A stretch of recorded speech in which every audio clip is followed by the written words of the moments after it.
This is the Jetting Up Podcast with B-Reich and Bryan Foti. A pleasant good Monday day to you. Live from the Jetting Up Studios, I'm Bryan Foti alongside my co-host B-Reich, Brian Reichert, and another loss for the New York Jets. We've hit rock bottom. Well, we hit rock bottom last week, I felt. But we are in the midst of another debacle of a Jets season, a season where they probably are headed towards an 0-16 number for a regular season, a season where the quarterback Sam Darnold looks to be on his way out, and a season where there's a lot of change coming. And right now, I don't know if I trust anybody. And with that, I'll say what's up to my co-host B-Reich. And B, how we doing today? I guess I'm as good as you can be at 0-7 and in last place in the NFL. Another loss. I mean, first half, you saw some hope, and then, the Jets jetted it up, That's a good one. They jetted it up. 4 yards of offense in the second half. That's crazy. Yeah, a sign of a good coach is how you adjust and make adjustments to what the teams are doing, how they prepared, and, the Jets showed exactly what their coaching staff does and what they do, and made zero adjustments on offense. And I mean, it was laughable. I think it's the lowest number of yards in the history, right? Something like that. Something like that. I know it's Jets. Bad half. Yeah, it was an historically bad half. I mean, no adjustments. Quarterback play was brutal. Yeah, it's just everything is bad right now. I don't trust anybody in this organization right now. I mean, I'm going to go, I know you can knock the quarterback, you can knock the coach, but I'm going to knock the GM. The fact they brought this guy in there to be an offensive line whiz, I know he's brought in a lot of one-year contracts, but how about his free agent signing, Josh Andrews, yesterday? I saw your tweet, or you retweeted it. Graded a 13, one of the lowest PFF grades, Pro Football Talk. George Fant, who I liked, played brutal yesterday, too. Right behind him with a 28. Brutal as can be. The O-line was brutal. I mean, as much as I want to kill Sam Darnold, and I don't take an opportunity to miss beating on him, because I never truly really believed that, but he's had a tough say. And people say, oh, he takes too many sacks. I know I tweeted at you or texted you that yesterday too, but where was he really supposed to go with the ball? He had no time to throw again. It looked like last year's offensive line.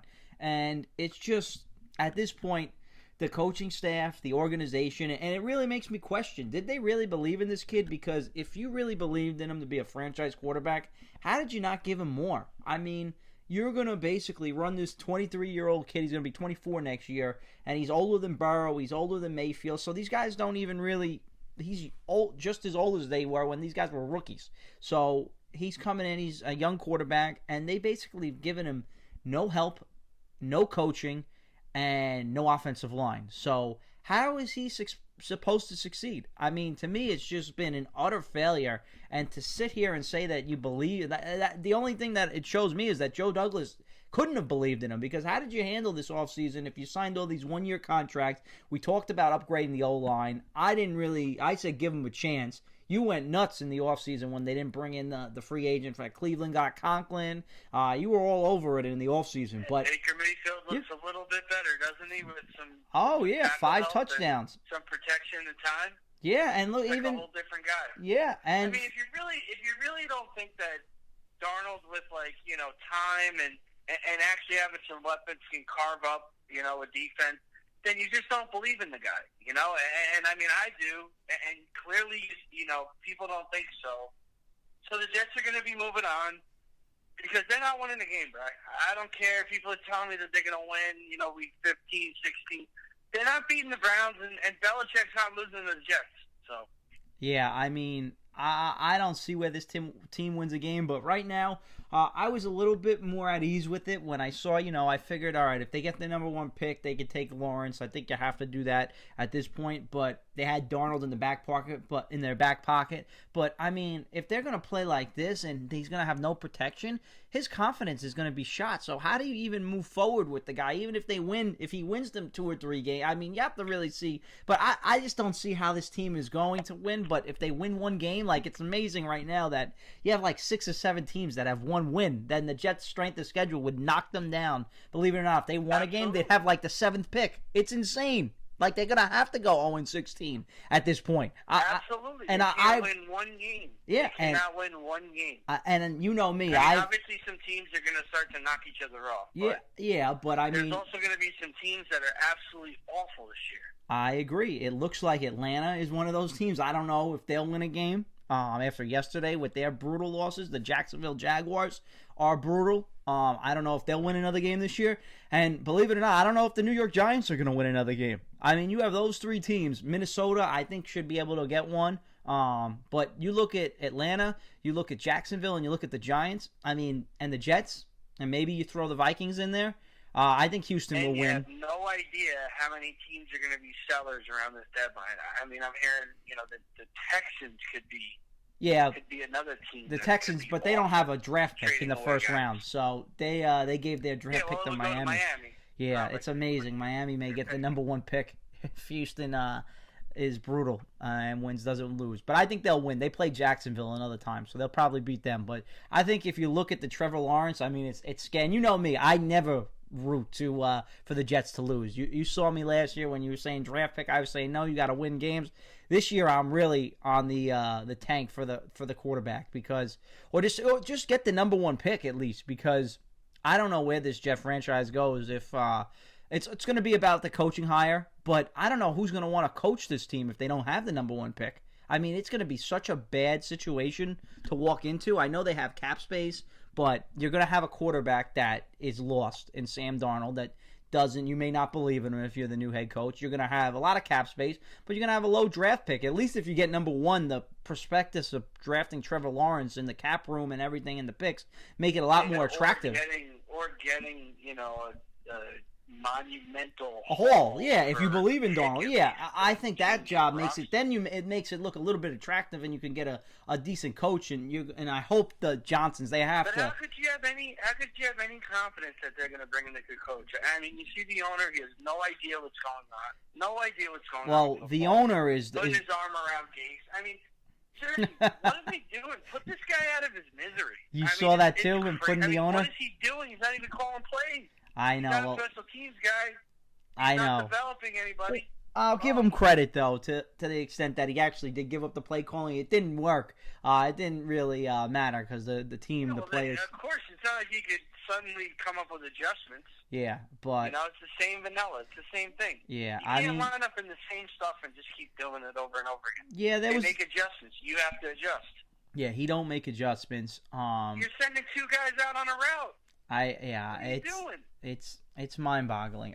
The coaching has been. I thought Todd Bowles was bad. This guy makes Bowles look 1,000 times. But and it shows Darnold was better under him. But yeah, I don't know what coach would want to come here. It has nothing to do with Bowles. It has to do with the offensive coordinator. At least the guys that Bowles was bringing in got a little bit more out of Sam than Adam Gase. I mean, Bowles was a defensive guy. Yeah, no, I agree. But the head coach is supposed to lead all facets of the team. This guy isn't a leader of men. He ran. Exactly. He's not a leader of men. He doesn't do that. Yeah, he ran all. I mean, that's why everybody didn't want him to come here. I mean, he ran out Adams. He ran out Bell. He couldn't get those guys out of here fast. I don't know about Jamal, but, I mean, when the Jets said they weren't going to pay him, he couldn't get out of here fast enough. It's just been a nightmare. I mean, he wrecked this franchise in 2 years. And the fact that the owner let that happen, and the fact that the owner doesn't know, it all comes back to the owner, because he has no clue about football, and he better pray that he got lucky and got Joe Douglas, who still people around the NFL swear is a good talent evaluator, and they swear that he's going to make good decisions. So if they say that, you better let him make the decision on the head coach. He better have no say on who the next head coach is. It better be up to all Joe Douglas. And based on his track record in the offseason... Alan Hahn brought it up. Why not make him the president of operations? Joe Douglas? Why not make him the head of the decision? He should. He should have all the decisions. The power and just get the hell out of the way. Out of the way. Well, that's what I hope happens after going on. The only thing you could see is this is going to be a really humbling experience, because the Jets are going to be in the crosshairs, going 0-16, the laughing stock of the league, and maybe he'll see, you know what? I don't have a clue what's going on. Since he's taken over, they've gone through 2 rebuilds, and they've hit rock bottom both times. Since Chris Johnson's come in 2016.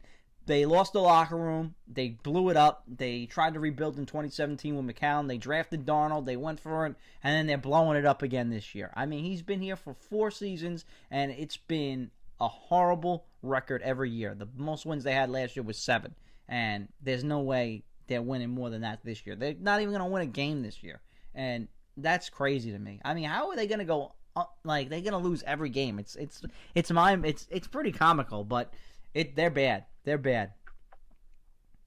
I mean, they're not going to win a game this year if they're going to keep Gase in there. Well, at this point, I think you should, man. I really think you should. With Trevor Lawrence there, I really think let him finish. I think they should. They shouldn't let him finish. I think they should let him finish. Just keep him at this point. The damage is done. You're already halfway there. You just got to keep on. You got to get that number 1 pick, at least for me. That's my whole thing on this season. Well, it's gonna be detrimental though, because I mean, I don't know, you're gonna destroy, because I obviously, your take is you want Lawrence at the, if we get the first pick, 100%, you have to take him. Replace him with Darnold. Darnold's gonna have 0 value if we just keep throwing him out there and letting him get destroyed. Well, the thing is with Darnold, I mean, you could probably still get something, I would think, if he, he can't play like he did, throw for 120 yards and 2 interceptions, but if he plays a little bit better, I mean, there's going to be talent evaluators that say, you know what, the Jets just don't know what they're doing. This kid's got talent. I mean, maybe they can get a second-round pick for him. They'll get something. People are saying that it's potentially that he could get that. A team would be able to give up a 1 for him. I've heard that too, but I mean the way. I could actually see a team like the Colts or somebody willing to trade a late 1 for him. Possibly, you don't know. You have to wait until the offseason. But the way that it's going to shape out, I mean, it's not going to go well for Darnold. Well, that's the sad thing is Darnold. But you know what? And from the Jets' perspective, I mean. Like, Darnold has a chance. I mean, it just, you feel bad for him because, number one, he has to play a little bit better because he still kind of makes some boneheads. Like, that interception at the half yesterday, that's a killer. You can't make that throw. I mean, the protection wasn't great, but you still can't make that interception. And that's what I think, is going to start driving fans a little bit nuts. He looks good at times. But there's just no coaching, no weapons. Most of it, I would say 80% of it falls back on how the organization failed him. But then the other 20% is like, come on, man, you can't make that throw you got to know a little bit better. You're still a professional, and there's some plays where, but he's raw, though. He only played the position 2 years coming. He was a linebacker in high school, so he didn't have great coaching at USC. Obviously hasn't had great coaching in the NFL, so he still makes those head-scratching decisions at times, but he definitely has talent. You see it. I mean, you saw the throw that he made to Berrios yesterday. That was right on the money, over the guy's head. Perfect throw, and it's like he hit Mims on a couple plays where Mims said, oh, wow, this kid looks kind of like a player a little bit. He was open, making some catches. He ran a little bit. He looked pretty good, but just no adjustments. It's like, how do you guys get these players I mean, what do you do?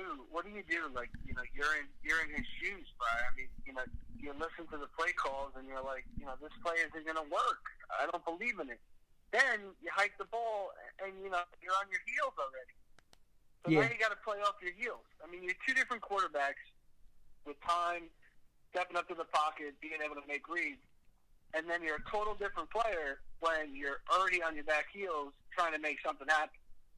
Yeah, that's why you feel badly for the kid, because he doesn't have a chance to succeed here. He really doesn't. I mean, at this point, honestly,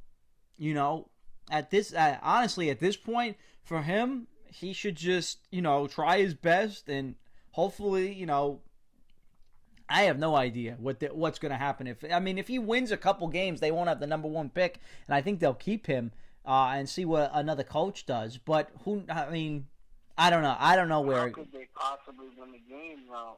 I don't think they. I could see. Begging for them to win that game. Well, I agree. Buffalo, I agree. They're bad. That defense played well yesterday, but they've been bad. I don't know where they win. But I could see New England looks really bad. But Belichick, you said, doesn't lose to the Jets, so that's out. The Chargers they could beat, I think, but going cross country, who knows if they show up? Who knows? The Chargers, no way. I know they whooped up. Yeah, they're not going to beat the Chargers. Hang with that offense. Yeah, that's true. I don't see the Browns. The Browns are too explosive. Miami, possibly it could be a different team with Tua, even though they lost. I don't know. I mean, the division games would be the ones that would scare me. Maybe Miami and New England. Yeah, at home. Those are the only two that I could really see. The Raiders, I think, are too good. And I mean, my God, if you get knocked out of the one. I know. Well, that's the thing. You really don't want them to win. Be even worse, because then you're debating another quarterback. Nah, I wouldn't take another quarterback just yet. I would really want to see Sam with another coach before I really gave up on him, because it's just not, unless Joe Douglas really. But the guy from Ohio State doesn't really excite me. The guy from I love Fields. You love Fields so much. Oh, I would hang on to Darnold over both those guys. Yeah, I know you're not high on Lawrence. I'm a big Lawrence guy. I think he's going to be. No, I think Lawrence is going to be good and could be very good, but I kind of like Fields a little more. I like his upside a little more. Like if Lawrence goes to the Jets and Justin Fields goes to Atlanta, I mean, I feel a lot more confident Justin Fields in Atlanta than Trevor Lawrence with the Jets.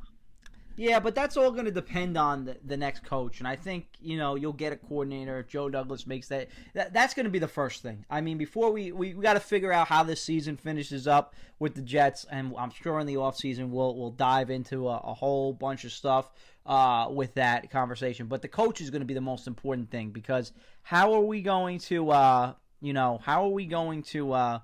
figure out where the organization, the direction goes? Are they going to go? My prediction, if it was me running. What do you think's happening with this team moving forward? I mean, and who do you think's getting traded right now? I mean, right now everything's up for sale. I think Avery Williamson's on his way out of here. He's had really 2 good games back to back. I think Joe's probably taking a flyer on him. Someone's going to take a flyer on him. Maybe we can get like a 4th or 5th round pick for Avery and load up some draft capital. I don't think you'll get a 3rd for him. They got a 3rd for Leo last year, but if we got a 4th, that would be awesome, a home run. Bryan Poole's another guy that you could see getting traded. He's a solid nickelback, and that's pretty much it, I think. I don't really see them getting rid of. I've heard Crowder. But I want to keep Crowder for that next quarterback. He's going to need a weapon, whether it's Darnold, whether he has good chemistry with Sam, whether it's Trevor Lawrence. You want to keep that guy, and he's got 1 more year on his contract. So I wouldn't trade Jamison Crowder.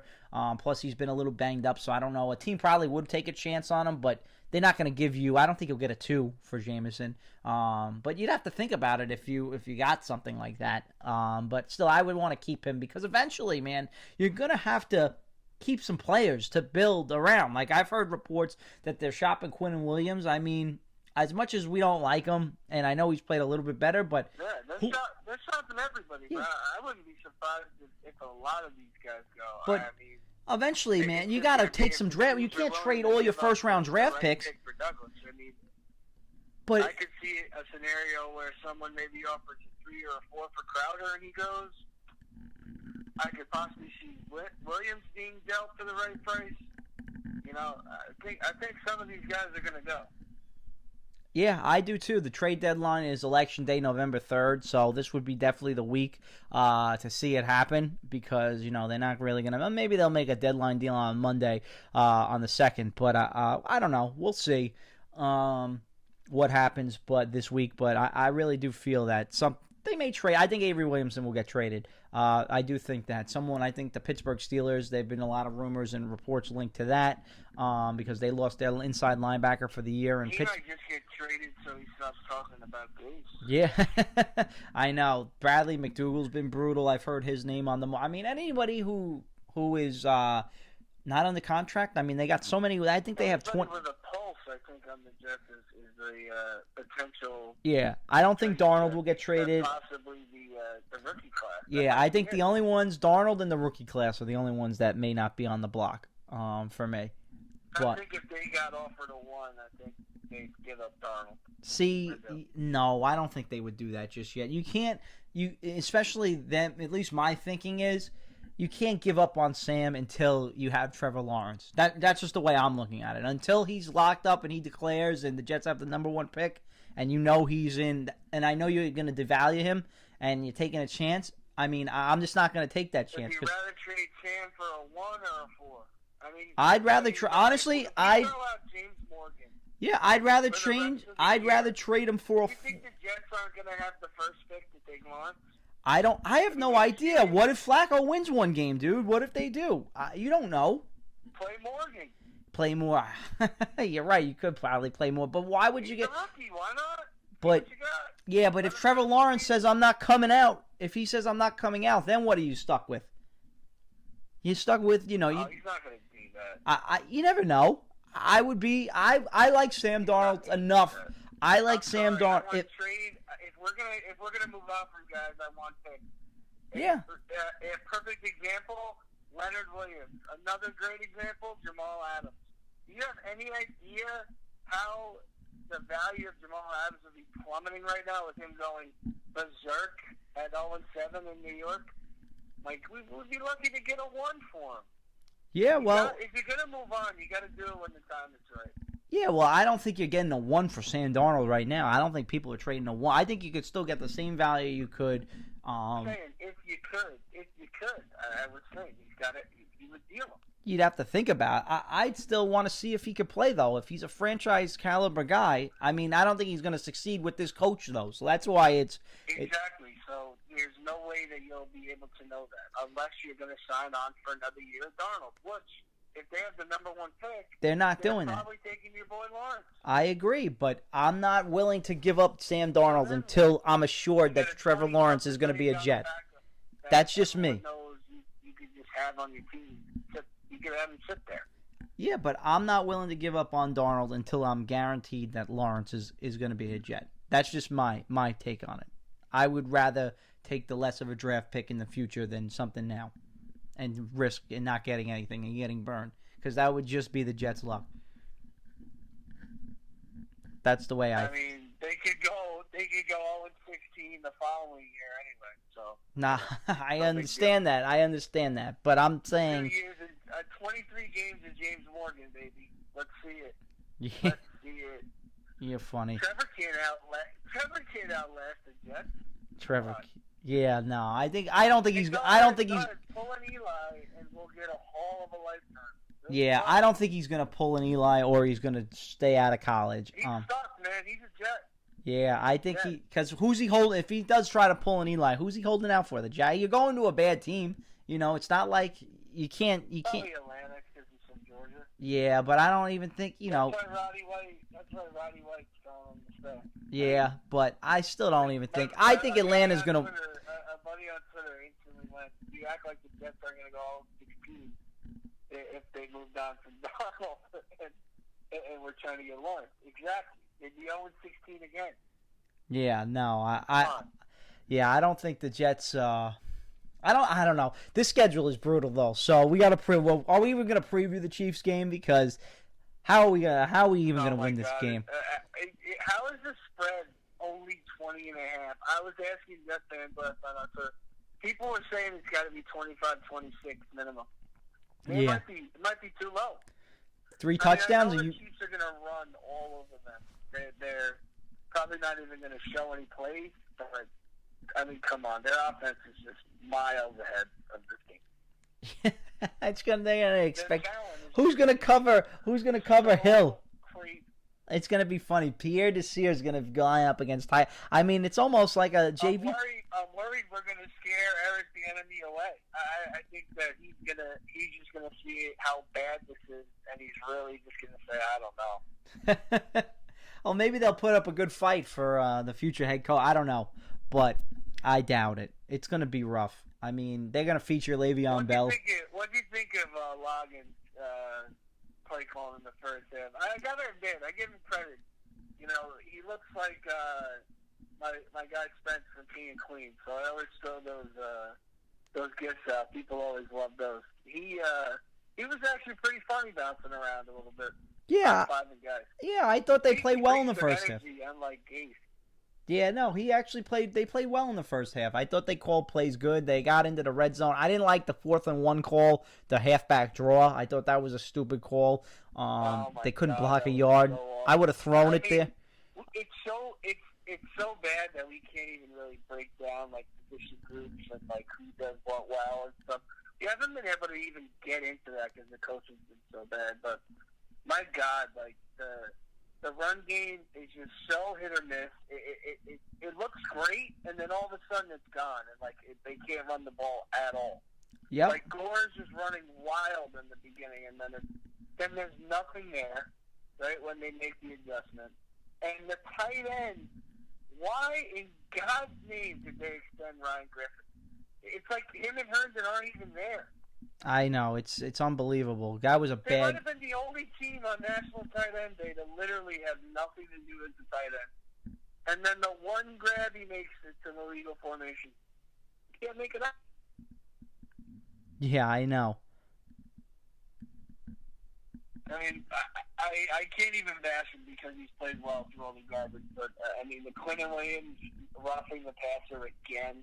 I mean, every week it's the same with this guy. Can you seriously just cut it out? Yeah, no, I don't know. I know it's the roughing, the penalties. It's everything with this team. It's just gonna be a rough go around. I mean, I got to give the defense credit. I mean, they played their hearts out in that second half. I mean, they were literally on the field the entire time, just slowly giving up first down after first down, trying to hang on. Yeah, 18.6 field goals. They played well, but they just, I don't know, they just couldn't get off the field when they needed to, and it was rough. The whole offense, the coaching, it's. To not allow a touchdown, you got to win that game. Of course. I mean, they just can't get it done. Yeah. With their offensive guru. I know, it's amazing they hired this bozo. I swear, he took over play calling in the second half. It had to happen. Yeah, no, I agree. Right? No, I agree. They look like two different teams. It was crazy. Yeah, I know. Yeah, it's bleak right now. What do you think of the bust himself, Denzel Mims? Oh, my favorite bust. He finally got on the field. I actually thought he played pretty well his first game. 4 catches, 42 yards. Not bad for a bust, huh? Yeah, not bad, not bad. I just break your chops with that a little bit. I honestly hope he does well. He didn't drop any balls, thankfully. That would have driven me nuts. But again, in the second half, everybody was quiet. But I'm not going to kill him just yet. So hopefully, he can develop a chemistry. One target in the second half. Absolutely putrid. I mean, the hope of this offense was you're going to have Perriman stretching out the field. You're going to have Mims on the outside, Crowder on the inside, with 2 quality tight ends. And you literally haven't had any of that for Darnold. Yep. Not one time has he been able to have that. He's not even been able to have 2 of them, really. Yeah, no, Crowder was out of this game again with the groin. Perriman hurt again. Yeah, Perriman stinks, man. That was a horrible move. I mean, letting Robbie Anderson go. I mean, I know you're not a huge Robbie guy, but that was a mistake. The Griffin, that's why. I mean, what would Robbie Anderson have done yesterday for the Jets? I don't know. You're right. The coaching staff doesn't develop these players. I'm happy for Robbie that he's gone and thriving. Exactly what he needs to get the heck away from here. If he would have signed here, he would have been miserable, doing nothing. Yeah. I know. It's bad. That's what they got to get this whole. They don't even throw the ball down. When Darnold plays, they don't even throw the ball down the field. I know. They got to get this whole coaching staff out. It's just the end of the year. Yeah. It's just got to go. But let's get to the 2. On the Barton Hahn show said he would fire the staff before he even landed if it was up to him. Whole staff to go. Not one guy should keep his job. No, I would think no one should keep their job. But let's get to the 2-minute drill, and then we'll wrap things up.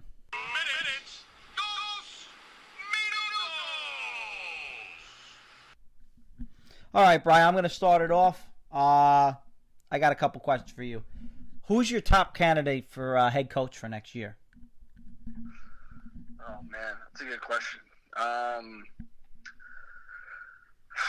Most realistic or my favorite candidate? Your favorite. I really like the enemy, and then my sleeper is Joe Brady.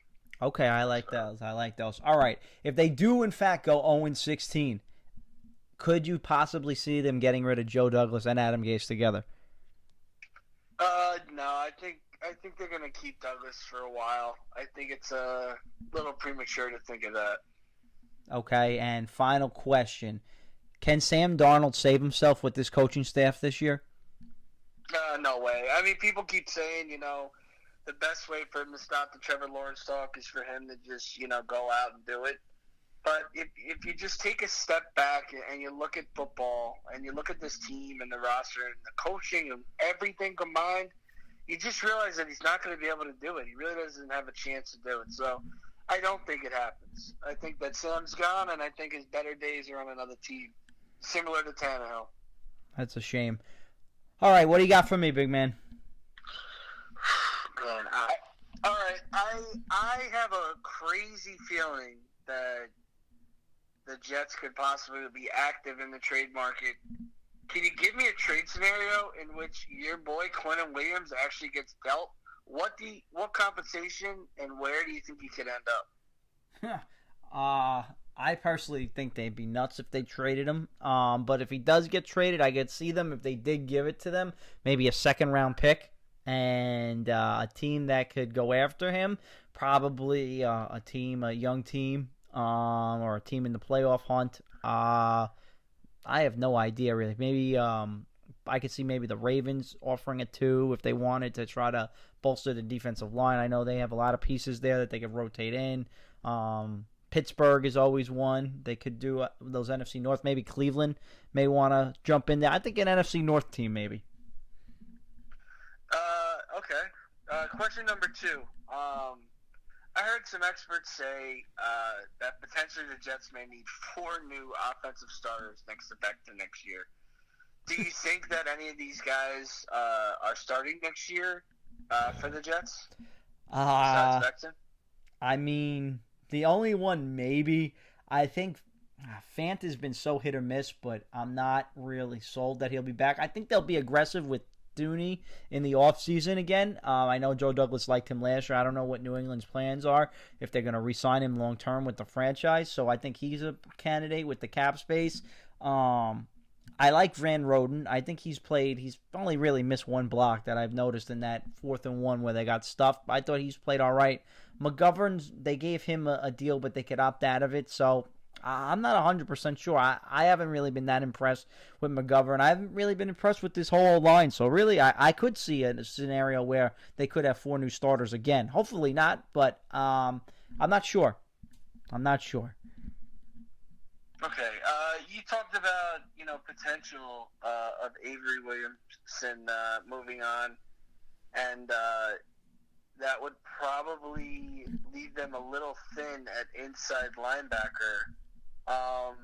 But when you look up, the inside linebackers, you look at a guy like Patrick Owenstar, and it makes me think of the question that I keep asking myself: what are you giving the grade of Joe Douglas's acquisitions so far? We won't talk about the draft class because it's a little up in the air. But what do you think about his first free agent class with the Jets? F. What would you grade it so F. far? It's a fail. Everybody's been horrible. I mean, Flacco can't play. That was a backup quarterback. You just mentioned Owansar has been hurt for the whole year. He hasn't gotten on the field yet. Bashard Perryman's been a bust. You look at the offensive line. Fant hasn't lived up to the expectations. McGovern hasn't lived up to the expectations. You look at Pierre Desir. He's been horrible. The McDougal trade, you can even add that as a free agent type of move, a new player. He's been bad. You bring back some guys. Neville Hewitt really hasn't been, as solid as like they've been last year. Brian Poole hasn't made a bunch of plays. I know he was good. It's not all his fault, but they've been bad, his free agent signings. I mean, that's what really scares me. And that's why I don't really trust this guy, because he has a hand in this 2020 season. As much as we want to say, the roster was bare, he either really doesn't believe in Sam Darnold, didn't get him weapons, and the people that he brought back, I know he did a lot of one-year contracts and didn't spend the money, and I don't know if that was by design or if he had the mandate. You remember the Manish story said the owners didn't let them spend. I don't know, but they had a lot of cap space. and they still have a ton of cap space. They didn't opt to use it, and they did a lot of one-year deals, and they didn't make any big moves, and they traded their best players. So I give an F for that. I'm a hard grader, I guess, but let me give you one more question. My last question. I'm going to give you 3 names. You let me know what you think of all 3 of them, and if they have long-term spots in the Jets, all on the defensive side. John Franklin Myers, Terrell Basham, and Bryce Huff. Break down all 3, and what do you think of them as future, as a part of the future for the Jets defense? Do you see them as a part of that, or no? I think Basham and Huff could be rotational, on a good defense, and they come in situational pass rushers, kind of like how Aaron Maben was one of the Rex Ryan years. I can see those guys kind of contributing, being a guy you bring in on third down to rush the passer. Huff's looked pretty good when he's gotten in there. I know he got his first sack the other day. He played pretty well. Basham, I know, made a play yesterday, got in the backfield. I still like those guys. John Franklin Myers, I know Joe Douglas has been high on him. He's made some plays. But under a new coaching staff, I'm not 100% sure where his future is lie. I've really seen him only make a few plays this year where the other guys have kind of flashed a little bit more frequently for me, personally. So I like Basham and Huff so far. I don't know if Franklin Myers is on the team next year. All right, that'll do it for us in a 2-minute drill. There you go. That's a show. So, again, you could tune in if you want to watch the shellacking of the Kansas City Chiefs Jets Sunday afternoon at 1 o'clock. Oh, my God. It's going to be awful. What's your prediction? We didn't even give a prediction on that. Let's just give it quick. Do you think we lose by 3 touchdowns? Absolutely. Absolutely. I'm going to say the same thing. We haven't been blown out in a week, so we're due for another blowout. 34-6. Okay, there you go. 34-6. That's great. With an Adam Gase field goal in the 4th. Oh, that'd be great. You love that. Oh, I love the Adam Gase field goal in the 4th. But again, you can watch it on CBS, listen to it on ESPN Radio. You can always like our stuff on Twitter, Instagram. Give us a follow. Subscribe to our YouTube page. We'll be posting this app soon. And we'll talk to you real soon, as always. By the way, I hope you enjoyed that Cliff Kingsbury win last night, too. Oh, I know. You're rubbing it in. You're right. All these coaches look good. The college coaches, I was really against Cliff, and he... Everybody but us. I know. Everybody. Rule looks good. It's a joke. It's a joke. McCarthy looked too. I know. You're right. You're right. It doesn't matter. Both the guys I wanted stunk. McCarthy, it's amazing. I can't pick him, so thank God I'm not picking this stuff for the Jets. But Gase was bad. I wanted McCarthy. He looks bad. The college coaches that you like look good, so... Maybe you should pick the next coach for the Jets. It'd probably be better than what they'll actually pick. So with that, I'll sign off. For my boy B-Reich, B, have a good day. And we'll talk to you real soon. As always, Jet fans, remember to jet up. And we'll talk to you soon.